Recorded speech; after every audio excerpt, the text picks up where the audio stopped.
Okay, guys, and we're back with another episode of the Seth Solo Side Quest. I'm Seth from the Lonely Stoner podcast.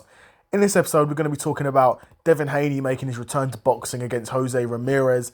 Now, this is obviously a do or die fight for Devin Haney, like every match is. Devin Haney's, of course, the unbeaten champion in this.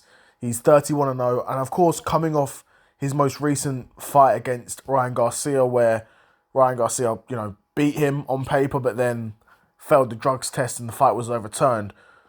But in my opinion, not to sound like Joe Rogan, people are really forgetting how good Devin Haney is, right? Even in the Ryan Garcia fight, Ryan Garcia beat him and got the better of him, and to be honest, was the best performance of Ryan Garcia's career. But also, we saw a lot of grit and determination from Devin Haney in that fight. Devin Haney didn't fold at any point in that fight. He got knocked down, he got back up, and he was trying to fight, right? And I think that's underestimated by a lot of people, underestimated by clearly a lot of boxing media and boxing fans, because I'm seeing a lot of doubt around Devin Haney being put out there by boxing media, thinking, is he past his prime? Was he ever that good? Let me put your minds to rest, guys. Devin Haney is a great boxer.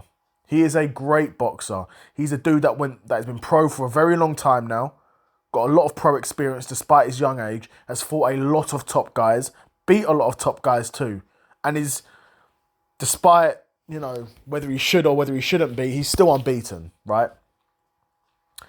And I'm comparing Devin Haney's resume to a guy like Jose Ramirez's resume, and it's one of these situations where the only guys I recognise on Jose Ramirez's record are the guys he's lost to.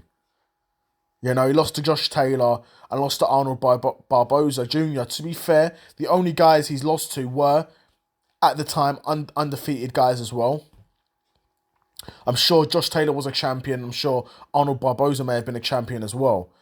I'm trying to look at the rest of these wins. He's not really got any other real amazing wins on his record. To be fair, I'm thinking. Okay, Richard Comey's a decent win.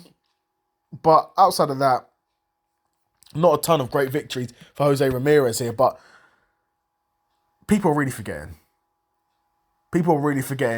I think Devin Haney's far too good of a boxer to lose to someone like Jose Ramirez.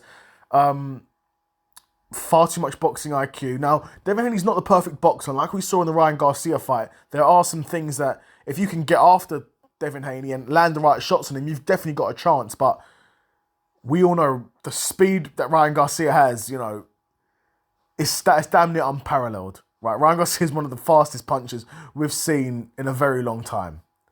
Right? So if you're getting caught by one of the fastest guys in the division, then, in my opinion, it's not like there's loads of shame in that. You got caught by Ryan Garcia, okay, there's no shame in that. But Devin Haney's a great fighter, a great boxer. He's going to beat Jose Ramirez. That's who I've got my money on. I'm always excited to see Devin Haney fight because he's my style of fighter. He's defensively sound. He picks his shots. He works his way in. He goes through the gears nicely in these fights. He's a boxer's boxer, Devin Haney. And I know in boxing, it's very much a what have you done for me lately style sport, obviously. But don't forget, the years and years and years that Devin Haney has put in boxing and the amount of such impressive wins he's got on his resume. He's beat George Kambosos Jr. twice, beat Lomachenko, beat Regis Prograis, beat Gamboa. There's some good names on this resume. Jorge Linares as well, Joseph Diaz, like I said, Kambosos twice, took Kambosos' undefeated record, took his O. There's some really impressive wins here.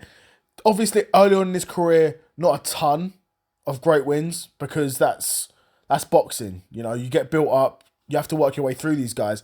But once he was starting to get to a decent level, once he got to that level, he was fighting pretty much top guys from then on out. Once he fought Gamboa for the first time, from then, he's been fighting pretty much top level guys, and that was in 2020 when he fought Gamboa. Right? So for the past 5 years, he's been at that top level. Obviously, he's had a year off since the Ryan Garcia fight that was now a no contest, but hey, man. Jose Ramirez is not going to beat Devin Haney, guys. Come on. I mean, if he does, then this will age awfully, and I'll probably go viral for that, but Devin Haney's going to beat Jose Ramirez. That's who I've got my money on. But should be an interesting fight because, like I said, the sort of performance, the sort of fight that we saw Devin Haney have against Ryan Garcia, it's the sort of performance that could ruin a boxer, right? Because he got dropped a few times in that fight. And when that happens and you take a long layoff, guys don't always recover. Guys, often, maybe if they do come back, they might come back gun shy. They might come back, not have the chin they did originally, and may, continue to get dropped, and that might be the beginning of the end for them. Or he done the smart thing and took a year out to let his brain recover from that damage, and has really been working on honing his craft. And here he is back again to sort of carry on that winning streak. But Devin Haney still got a ton of interesting fights at super lightweight.